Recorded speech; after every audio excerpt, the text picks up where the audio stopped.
নবান্নতে হামলা করার জন্য লোকজন যায়নি, কিন্তু এই শাসক দল, এই সরকার যেরকমভাবে জিনিসটাকে পোট্রে করলো যেন নবান্নের উপরে কোনো রকম মিসাইল বোম ছোড়ার জন্য রাস্তায় মানুষ নেমেছিল, যেখানে আমরা কিন্তু দেখলাম সম্পূর্ণ সাধারণ মানুষ গেছে, কারোর হাতে লাঠি নেই, কিচ্ছু নেই।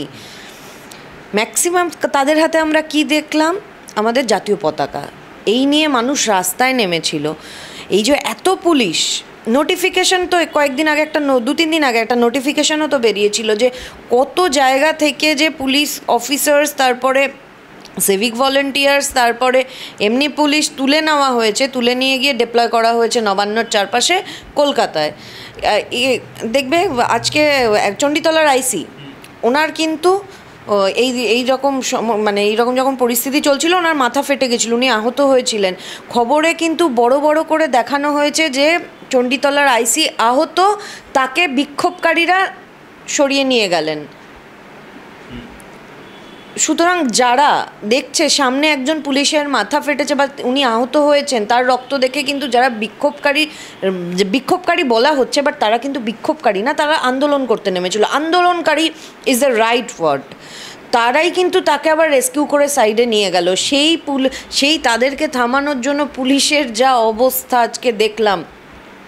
এই একটা ছাত্র সমাজের ডাক দেওয়া হয়েছিল, অনেকে অনেক ধরনের কথা বলছে, বাট ছাত্র সমাজ কিন্তু বলেছিল আপনারা যে কোনো মানুষই আমাদের এখানে সমর্থন করে আসতে পারে। যখন এরকম মানুষের জমায়েত হলো, তারা নবান্নের দিকে এগোচ্ছিল, তার আগে তুমি দেখতে পেয়েছো পুলিশের কি তৎপরতা। আমি তর্কের খাতিরে ধরে নিচ্ছি যে কোনো ছাত্রছাত্রী ওখান দিয়ে হয়তো ওই ব্যারিকেডের অবধি পৌঁছে গেছিল, তারা হয়তো পাস করতে পারতো যদি ওইভাবে ব্যারিকেডটা না বসানো হতো। তাদের কথা তো সরকার ভাবলো না যে যদি এরকম কিছু একটা বিশৃঙ্খলা তৈরি হয়, সেই যারা পরীক্ষার্থী আছে তারা যেন তাদের এক্সামিনেশন সেন্টারে, এক্সাম হলে ঠিক করে পৌঁছে যেতে পারে, সেই দায়িত্ব আমার।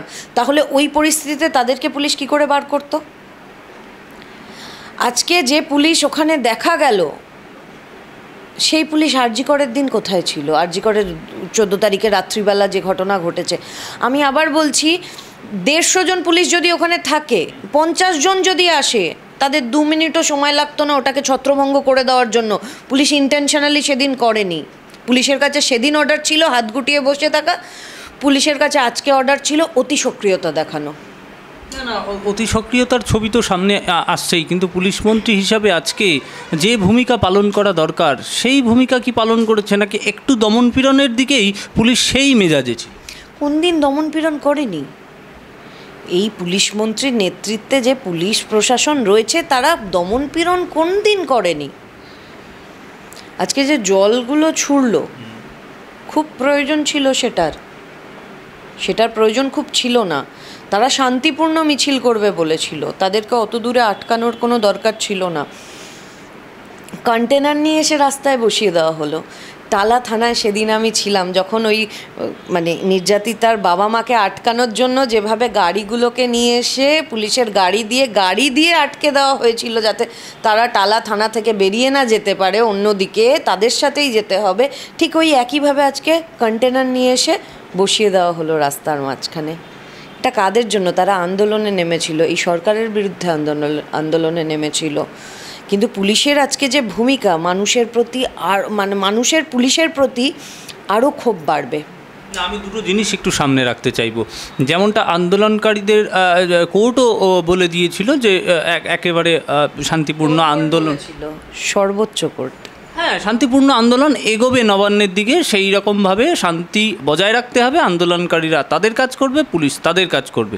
পুলিশও সেইভাবে অস্ত্র সরিয়ে ফেলে এবং সেরকমটা খবর আসে, একদম বন্দুকবিহীন লাঠি থাকে, কাঁদানে গ্যাস থাকে, জল থাকে। এই দুটো ছবির যে পার্থক্য হচ্ছে, সেটা কি কোর্টের যা বক্তব্য তা কি একেবারে মানা হলো? কোর্টের বক্তব্য এই সরকার কোন দিন পাত্তা দিয়েছে? কোনো দিন তো এরা অলওয়েজ তো কন্টেম্প্ট খেয়ে গেছে। তুমি যদি খবর নিয়ে দেখো, ছত্রে প্রত্যেকটা 10টার মধ্যে হয়তো 5টা মামলার ক্ষেত্রেই সরকার কন্টেম্প্ট খায়, কোর্ট অফ কন্টেম্প্ট হয় এদের এগেনস্টে, রুল জারি হয়, এদের কিছু যায় আসে না। এত নির্লজ্জ হয়ে গেছে, কোনো কিছুর আর তারা ধারে না। আমার বক্তব্য হচ্ছে তাদের যারা আন্দোলনে আজকে নেমেছিল তাদের বক্তব্য কী ছিল? তারা কি কেউ বলেছিল যে আমরা আরজি করে যেভাবে ভাঙচুর আপনারা করতে দিয়েছেন, আমাদেরকেও ভাঙচুর করতে দিন নবান্ন? তারা কি এই দাবি নিয়ে পথে নেমেছিল?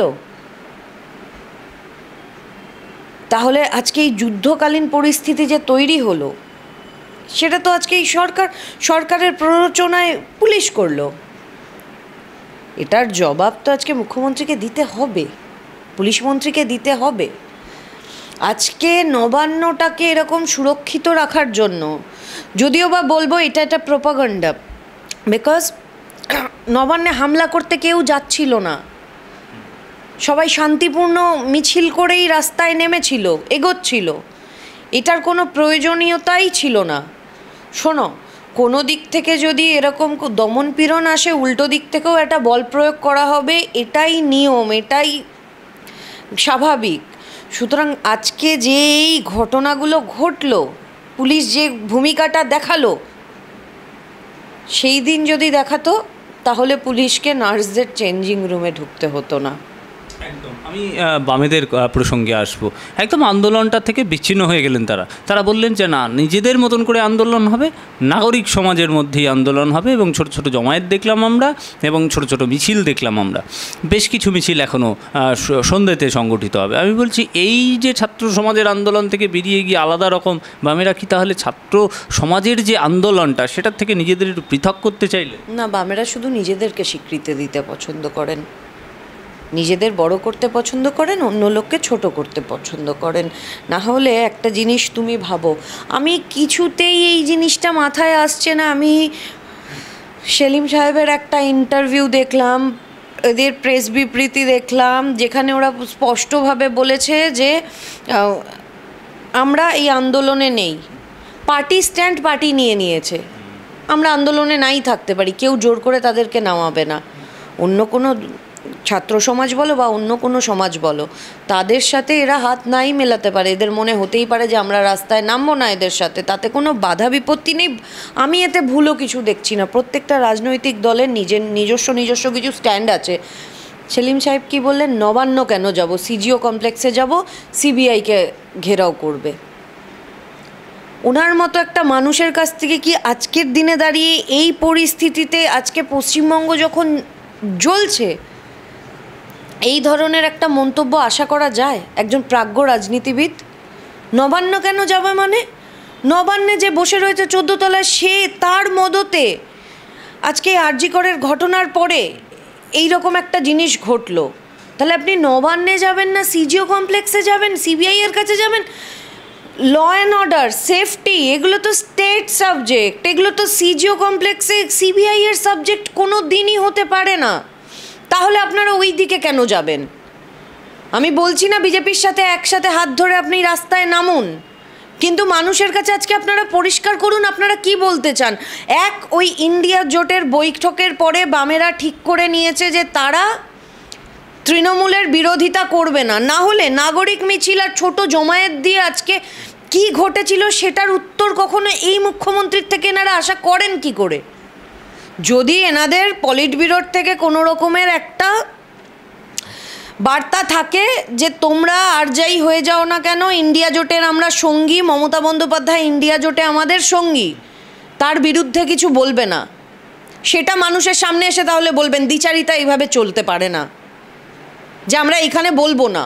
আবার উল্টে যখন অন্য কোনো দল যখন বলছে যে নবান্নে যাব, অ্যাকচুয়াল নবান্নই তো ঠিকানা, সেখান থেকেই তো জবাবটা আমাদের কাছে আসবে। কোনো আলাপন বন্দ্যোপাধ্যায়রা বসে বা কোনো সুপ্রতিম সরকাররা বসে আমাদেরকে জবাব দেবে আমরা নেব না।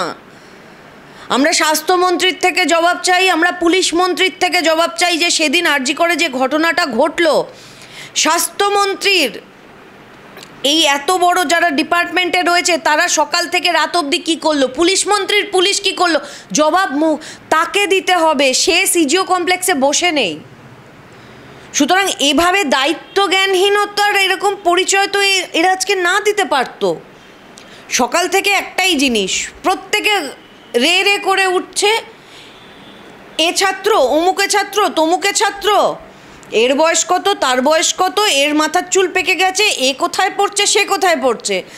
14ই আগস্ট রাত্রিবেলা মেয়েরা যখন ডাক দিল রাত দখলের, সেটাকে আমি সম্পূর্ণ সমর্থন করেছি। আগামী দিনেও যদি আবার হয় আমি আবার সমর্থন করব ওই রাত দখলের ডাকে, বা দিন দখলও যদি হয় মেয়েরা ডাকে আমি ওইভাবেই নামবো। শুধু মেয়ে বলে না, ছেলেরাও যদি ডাকে আমি সেখানেও নামবো। আমি মেয়ে বা ছেলে বলছি না, মানুষ ডাকলে আমি রাস্তায় নামবো। তখন তো আপনাদের বিরোধিতা করে কেউ তো প্রশ্ন তোলেনি, সবাই জানতো রাত দখলের ডাক যারা ডেকেছে তাদের রাজনৈতিক পরিচয় কী। মীনাক্ষী মুখোপাধ্যায়ের ফেসবুক পেজ থেকে ওটা শেয়ার করা হয়েছিল মেয়েরা রাস্তায় নামার জন্য। সুতরাং কারা ডেকেছিল না ডেকেছিল সবাই জানে। সেখানে কি কেউ প্রশ্ন করেছিল যে এটা সিপিএমের ডাকা? কেউ প্রশ্ন করেনি। মানুষের একটাই এখন যেটা হওয়া উচিত, কোনটা বিজেপি ডেকেছে কোনটা সিপিএম ডেকেছে সেটা না, উদ্দেশ্যটা কি। স্বাস্থ্যমন্ত্রীকে জবাব দিতে হবে, মুখ্যমন্ত্রীকে পদত্যাগ করতে হবে। পদত্যাগ কিন্তু এমনি এমনি মানুষ চাইছে না, উনি ব্যর্থ ওই চেয়ারে বসে জনগণের কথা ভাবতে, জনগণের জন্য করতে, তার জন্য পদত্যাগের দাবিতে মানুষ রাস্তায় নামছে। সেই দিন এই যে কর্মসূচি নেওয়া হয়েছিল 14ই আগস্ট, আমাকে এটা আলাদা করে বলে দিতে হবে না, তোমাদের কাছেও হাজার হাজার ভিডিও রয়েছে কত ছেলে নেমেছিল। আমরা কি কেউ গিয়ে প্রশ্ন করেছিলাম ছেলেরা কেন নেমেছিল? আমরা তো প্রশ্ন করিনি মেয়েদের রাত দখলের ডাক ছেলেরা কেন নামবে। প্রশ্নটা এখানে ছেলে মেয়ে না, মানুষ নিরাপত্তাহীনতায় ভুগছে, সবাই নামবে। আজকে ছাত্র সমাজের ডাকে যদি 60 বছরের কোনো বয়স্ক মানুষ একজন রাস্তায় নেমে থাকে, নাগরিক হিসাবে আপনাদের সেই জায়গাতেও কথা বলতে হবে, আপনাদের সেই জায়গাতেও বলতে হবে যে এরা তো ছাত্র না, এরা তো ছাত্র না। আমি তো কোথাও একটা দেখিনি, কোথাও কোনো প্রেস বিজ্ঞপ্তিতে আমি তো দেখিনি যে একবারও ছাত্র সমাজ বলেছে আরে যে আমরাই শুধু নামবো, যাদের আইডেন্টিটি কার্ড আছে, কলেজের আইডি কার্ড আছে, শুধু কলেজের আইডি কার্ড দেখিয়ে তারা রাস্তায় নামতে পারবে। এটা তো কোথাও বলা হয়নি। তাহলে আজকে এত প্রশ্ন উঠছে কেন? আমি একটু একটা বিষয় একটু নজরে রাখবো, বন্ধ, বাংলা বন্ধ রাজ্যের রাজস্বের ক্ষতি, এটা হয়তো তৃণমূলের পক্ষ থেকে বলা হতেই পারে, কিন্তু এই বিজেপি এর মধ্যেই কিন্তু বাংলা বন্ধ মানুষের অসুবিধা, নাকি এই জাস্টিস আরজি করের জাস্টিসের জন্য একটা সরকারকে একটা মুখকে সেই পথ দেখানোর জন্য বন্ধটা ঠিক কিসের জন্য? মানুষের অসুবিধা নাকি সত্যিই জাস্টিস? তুমি যদি এটা ব্যক্তিগতভাবে আমায় জিজ্ঞেস করতে না, আরজি করের ঘটনাটা ওইটা একটা মর্মান্তিক ঘটনা, ভীষণভাবে বেদনাদায়ক, যেটা মানে ওই ঘটনাটা নিয়ে আমাকে যতবার কথা বলতে হয় না আমার ভেতরটা পুরো ছারখার হয়ে যায় যে আমি এই বিষয় নিয়ে কথা বলতে চাই না। আমি মনে করতে চাই না যে এইরকম একটা ঘটনা একটা মেয়ের সাথে ঘটে গেল। সিমিলারলি তার সাথে এই সরকারের যা মনোভাব, সরকার যা যা ঘটনা ঘটিয়েছে, সম্পূর্ণটাকে তুমি যদি আলাদাও রাখো, তারপরেও এই বাংলায় যতদিন না বাংলার মানুষ জবাব পাবে, আজকে একটা দিন বন্ধ করলে এত সবার খারাপ লেগে যাচ্ছে। 24 ঘন্টা না 12 ঘন্টা, 6টা টু 6টা থেকে 6টা এরা বাড়িতে বসে থাকতে গেলে সবার মাথায় মানে কপালে ভাঁজ পড়ে যাচ্ছে যে বাংলা বন্ধ, কত অর্থনৈতিক ক্ষতি হয়ে যাবে। একটা বাবা মার মেয়ে চলে গেল, তাদের ক্ষতিটা কেউ ভেবেছে? একদিন কেন, এই যা নোংরামি এই সরকার করলো, 7 দিন যদি পরপর বন্ধ ডাকা হয়, 7 দিন যদি পশ্চিমবঙ্গ পুরো অচল হয়ে যাক, যতদিন না আমার নিরাপত্তা, আমি একজন ভোটার, পশ্চিমবঙ্গের একজন মহিলা ভোটার, আমার নিরাপত্তা এই সরকার দিতে পারবে না, যখন নাকি আমাকে ভাবতে হবে না যে আমি কোন সরকারের আমলে বাস করছি, যেখানে সরকার নোটিফিকেশন জারি করে রাত্রিবেলা মেয়েরা কাজ করবে না, ততদিন বাংলা বন্ধ হোক। মানুষ যেভাবে পারুক সেভাবে নিজের রাস্তা দেখে নিক। যারা এই তৃণমূলকে ভোট দিয়ে মাথায় তুলেছে, তারা যদি আমাদের নিরাপত্তা সুরক্ষিত না করতে পারে, একটা বাংলা বন্ধে তাদের কি ক্ষতি হবে আমাদের আর ভেবে লাভ নেই। এটা কিন্তু সম্পূর্ণ একজন মহিলা হিসেবে আমি এই কথাটা বলছি। এখন আমাকে এত কিছুতে জড়িয়ে দেওয়া হয় আজকাল, যার জন্য আমার প্রত্যেকটা বিবৃতির সাথে না আমাকে বলে দিতে হয় আমাকে কিন্তু কোনো রাজনৈতিক দলের সাথে মেলাবেন না, কারণ অনেকে অনেক ধরনের মন্তব্য করেন। আর এটা খুব দুঃখের সাথে আমি বলছি আজকে সুমিত, মানে সরকার দিনের পর দিন এই কাজ করে যাচ্ছে। যখনই আমরা একজন নাগরিক হিসাবে, সচেতন নাগরিক হিসাবে সরকারের চোখে আঙুল তুলে দিয়ে বলবো যে সরকার এটা ভুল করছে, তখনই বলে দেওয়া হবে আমি অমুক, আমি তমুক, আমি ওই দলের ক্যাডার, আমি ওই দলের ওই দলের সেই, নানান রকম কিছু বলে দেওয়া। আরে আমি একটা মানুষ, যেটাকে আমি সাপোর্ট করছি। এখন কালকের এই বাংলা বন্ধটাকে সম্পূর্ণরূপে আমি সাপোর্ট করি, সব বন্ধ হয়ে যাক। মেয়েরা রাত দখল করছে তো মেয়েরা দিন দখল 24 ঘন্টা দখল করে নিক, কাউকে বেরোতে দেওয়ার দরকারই নেই, প্রয়োজন নেই, কাউকে বেরোতে হবে না। আগে সরকার আমাদের নিরাপত্তাটাকে সুনিশ্চিত করুক। আমি একদম ছোট্ট করে শেষ করব। কুণাল ঘোষ প্রসঙ্গ সেই থাকছেই। কুণাল ঘোষ তিনি কিন্তু বলছেন ভিডিও বিভিন্ন রকম প্রপাগান্ডা নিয়ে বিজেপি আরএসএস এই লোক খেপিয়ে বেড়ানো, মানুষ খেপিয়ে বেড়ানোর কাজ করছে পশ্চিমবঙ্গে। এই সিবিআইয়ের হাতে গেছে তো গ্রেপ্তার করুক, নালে ধরুক, নালে প্রমাণ করুক, কিছুই করতে পারছে না, মানুষ খেপিয়ে বেড়াচ্ছে। এটাই বক্তব্য বর্তমানে কুণাল ঘোষ। কুণাল ঘোষের একটা যদি তুমি ব্যাক এক্সরে করো না, তাহলে দেখবে শিরদাঁড়াটা নেই, শিরদাঁড়া খুঁজে পাবে না। কোনো মানুষের যদি শিরদাঁড়া থাকে তাহলে সেই ধরনের কথাবার্তা বলতে পারে না। এত নোংরা, এত জঘন্য একটা জিনিস হলো, যেটা পুরো পশ্চিমবঙ্গের মানুষকে, মানে যারা হয়তো আরজি কোডটা কোথায় সেটাও চেনে না, এরকম প্রচুর গ্রামের মানুষ আছে যারা বলতে পারবে না আরজি কোডটা কীভাবে যেতে হয় হাওড়া স্টেশনে নেমে বা শিয়ালদা স্টেশনে নেমে, তাদেরকে পর্যন্ত নাড়িয়ে দিয়েছে। আমি পশ্চিমবঙ্গ ছেড়ে দিলাম, যারা হয়তো পশ্চিমবঙ্গের বাইরে যারা হয়তো জানেই না আরজি কোড, প্রবাসী ভারতীয়রাও প্রতিবাদ, ইভেন যারা জানেই না হয়তো আরজি কর বলে কোনো একটা হসপিটাল আছে, পশ্চিমবঙ্গের মানুষ নয় তাও জানে আরজি কর বলে একটা হসপিটাল আছে, তাদেরকে পর্যন্ত নাড়িয়ে দিয়েছে। কোথা থেকে? মনুষ্যত্ব থেকে। এই কুণাল ঘোষদের কি মনুষ্যত্ব আছে তোমার মনে হয়? আমি তো কোনো রকমভাবে এই জিনিসটাকে এগ্রি করতে পারবো না। আর ওনার যে এই ধরনের কন্টিনিউয়াসলি এইরকম কথাবার্তা, কালকে আমি একটা ভিডিও দেখছিলাম, একজন অভিনেত্রী বলছিলেন যে কিছু মুখপাত্র আছে শাসক দলে, তারা বলে এটা ভুল, ওটা ভুল, সেটা ভুল। এনারা যে এখন মুখ খুলছেন না, মানে সেটা দেখেও আমার খুব ভালো লাগছে যে আলটিমেট এই মানুষগুলো মুখ খুলেছে। আর এই কুণাল ঘোষদের সামনে বসিয়ে রেখে কোনো কিছু এদিক ওদিক হবে, কুণাল ঘোষ এসে বসে একটা মন্তব্য করে দেবেন।